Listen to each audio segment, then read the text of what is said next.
19-year-old Kristen Smart disappeared on Memorial Day weekend of 1996. We're here surrounded by dorms, and yet nobody saw anything. It was a very dead holiday weekend. A lot of people had gone home. In the amount of time that they were alone and whatever happened that her life ended, I think there was plenty of opportunity to hide her body without anybody noticing. Hi, Paul. Good morning. I'm Jonathan Vigliotti with CBS News. Were you involved in the disappearance of Kristen Smart? Paul, can you tell us what happened that night between you and Kristen?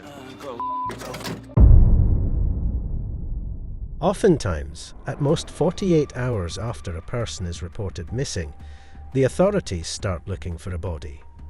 Harsh but true. The common consensus now is that at least when a body is found, finding the perpetrator becomes easier.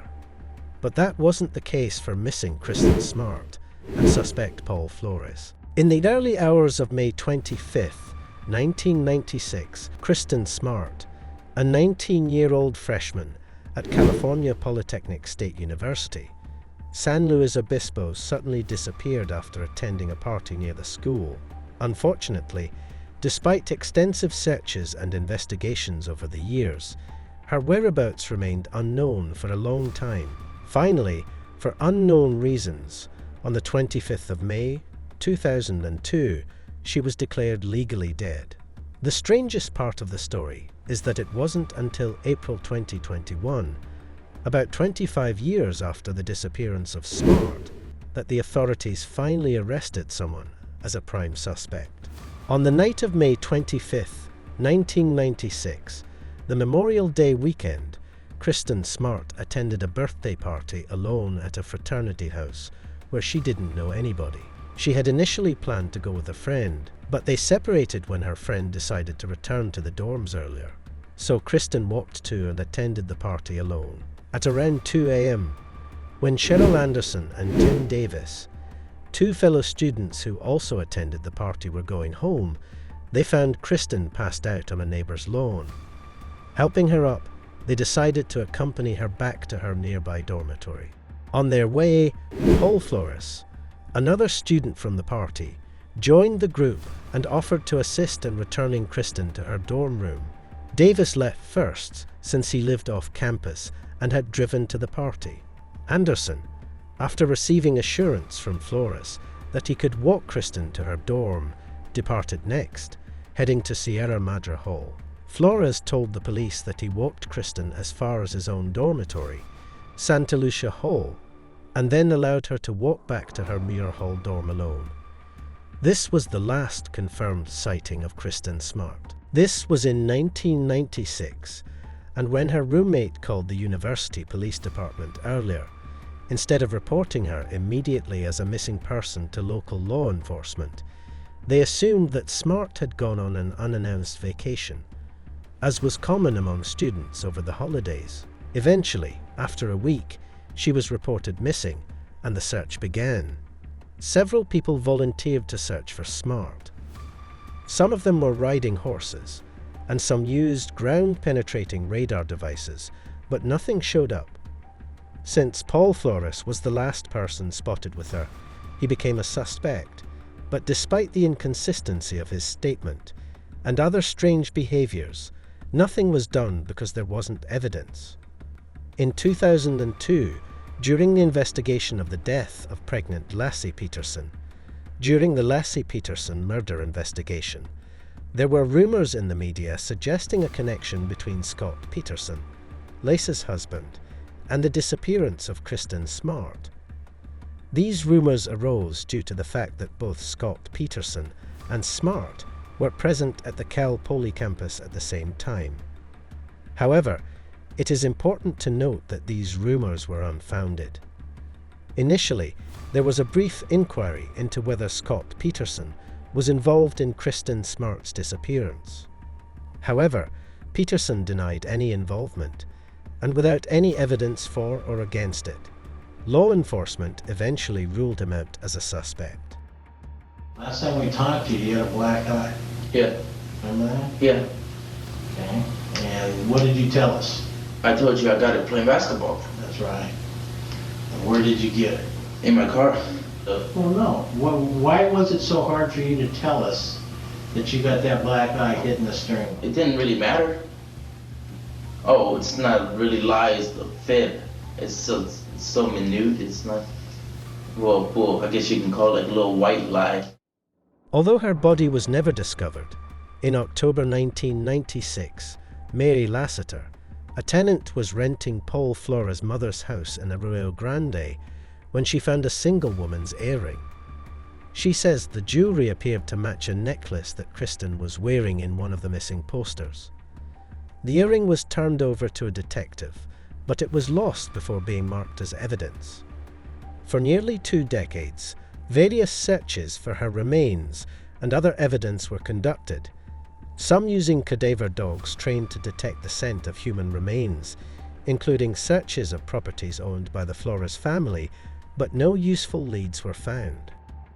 On September 6, 2016, officials from the San Luis Obispo County Sheriff's Office announced they were investigating a new lead in the case. Cadaver dogs from the FBI were brought in, and investigators were preparing to spend approximately 4 days excavating an area on the Cal Poly campus. After 3 days, items were found at all 3 dig sites located on the same hillside near Smart Storm. Unfortunately, that was the last that was heard of that particular discovery, as up until 2020, the items uncovered were still being investigated. Starting September 2019, Chris Lambert, a true crime podcaster, launched the series Your Own Backyard in 2019, recounting Smart's disappearance. This, in turn, renewed public interest in the case. From the podcast, authorities were also able to identify additional witnesses and evidence. Witnesses who had never been interviewed were encouraged to come forward, and they did. This development proved to be the first stepping stone to progress in the case. On February 2020, for the first time, detectives served search warrants at the homes of Paul Flores and his family. 2 trucks owned by the Flores were taken in as evidence, and more search warrants were served for specific items of evidence at 4 different locations. 2 in San Luis Obispo, 1 in Washington State, and the last at a home in Los Angeles County. Flores was also detained briefly during the search. On April 22, 2020, the Los Angeles Times reported that a search warrant was served at the home of Paul Flores in San Pedro, California.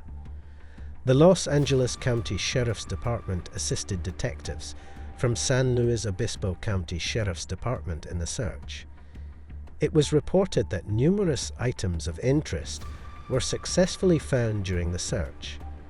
Among the items found in the search were date rape drugs and homemade videos showing Flores in acts of sodomizing and raping other young women. On February 11, 2021, KSBY reported that Paul Flores had been arrested by the Los Angeles Police Department in Rancho Palos Verdes, California, on suspicion of being a felon in possession of a firearm, which is a felony. For the second time in less than a month, the San Luis Obispo County Sheriff's Office served a search warrant at Ruben Flores' Arroyo Grande home. At 7:30 Tuesday morning, search and arrest warrants were served at the Arroyo Grande home of Ruben Flores. Located on the corner of White Court, neighbors could see the caravan of law enforcement vehicles. On March 15, 2021, a search warrant was issued to search Ruben Flores' home, including the use of cadaver dogs and ground-penetrating radar. An older model Volkswagen was towed from the home of Ruben Flores after cadaver dogs searched the vehicle.